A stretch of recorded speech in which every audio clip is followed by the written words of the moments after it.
So for NXT, the first match was the Lady of NXT, Lacey Evans versus Nikki Cross, and the week before, this week's Lacey Evans called Nikki Cross the lowest form of the women's division in NXT. Obviously, Nikki Cross didn't take that too kindly, and so this match between them, the Lady of NXT and Tendity's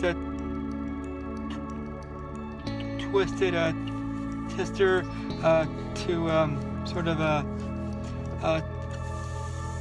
held their grudge, I guess. I called Nikki Cross winning, and that's what happened. And then the next match was at least for from what I can remember, was the main event, and it was Tyler Bate versus Roderick Strong, and the winner of that would be the new number one contender for the UK Championship, and UK champion, the current UK champion, Pete Dunne, aka the Bruiserweight.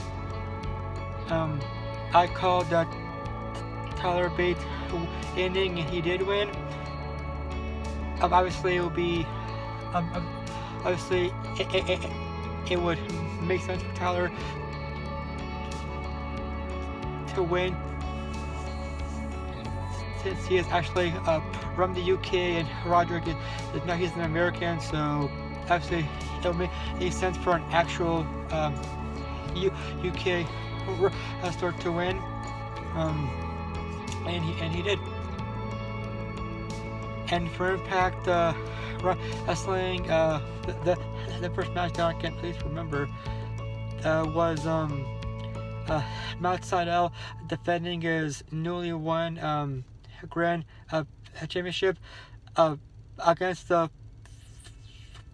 Falaba.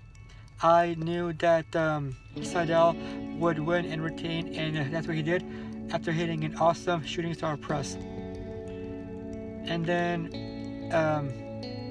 it was some knockouts action. It was the knockout Laurel Van Ness versus I forgot what her name was, because she is still new to Impact. But yeah, Laurel Van Ness won. I actually no, the new girl won after Ali distracted Laurel when Laurel was about to hit the paradier, or the when Ali came out and distracted her, and I gave the new girl the chance to roll her up and pin in her debut match, pin the knockout champion. So that's gotta feel good for her and Ali. And then it was Moose and EC3. It was Moose and Johnny Impact versus EC3 and Alberto El Patron. I thought that Moose and Johnny Impact would win, and they did. And then the main event sort of was a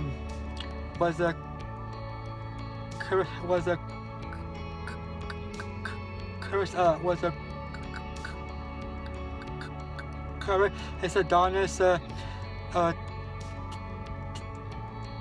telling Eli Drake how he was the best champion, the best dresser, and the best friend, and then he showed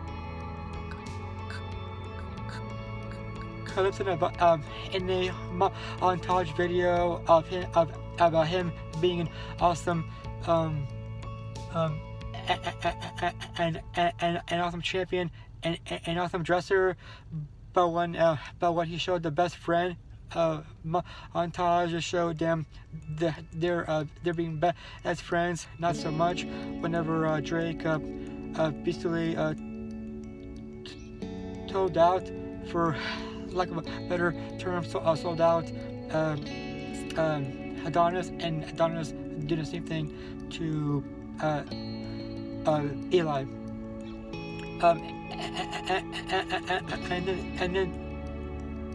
And then the music of Austin Aries said hit any had a bit issue with Eli, saying that he was the greatest man that ever lived, when he, Austin, was and is the greatest man that ever lived.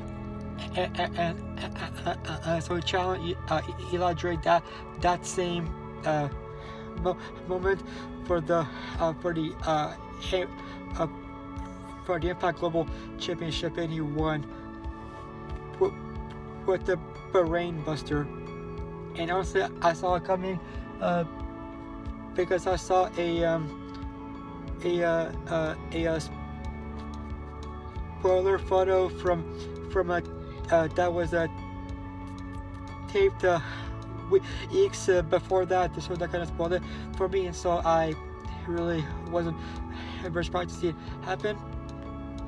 And then the story that I was on, it was called Dedication. It was about this mom of a son who wrote his very first book. He is now an author, and she wondered where he got that from, and she said his father, but her friend had an issue with that because her husband wasn't really that nice to her. He abused her, and he wasn't the best writer, and so she went to this witch, this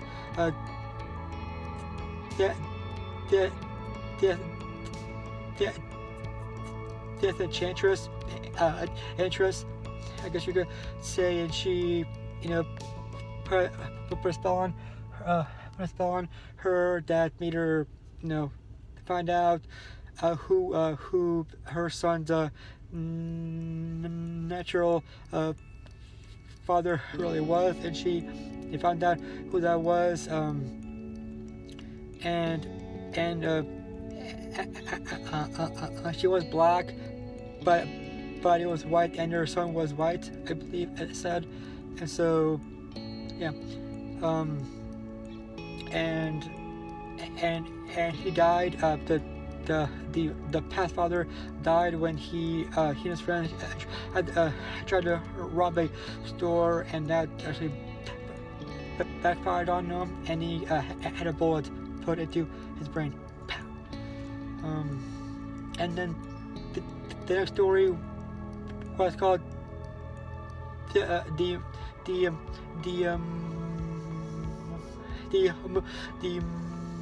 moving finger. It was about this guy and his wife who were in their house while he was in their house, while she went to get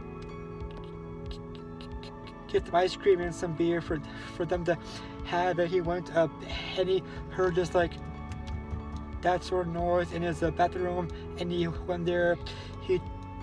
That was a rat. Oh, I mean, they do live in New York, and so it was a rat or a mouse, but it wasn't. It was an actual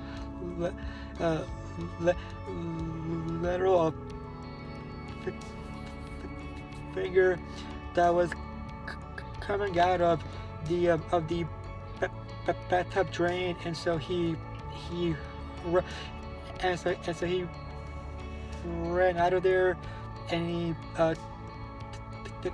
thought he might have, but he thought that he might just have been hallucinating in the first place, and that wasn't really happening. But then whenever he went back in there to check it out again, he saw the hand, and he wondered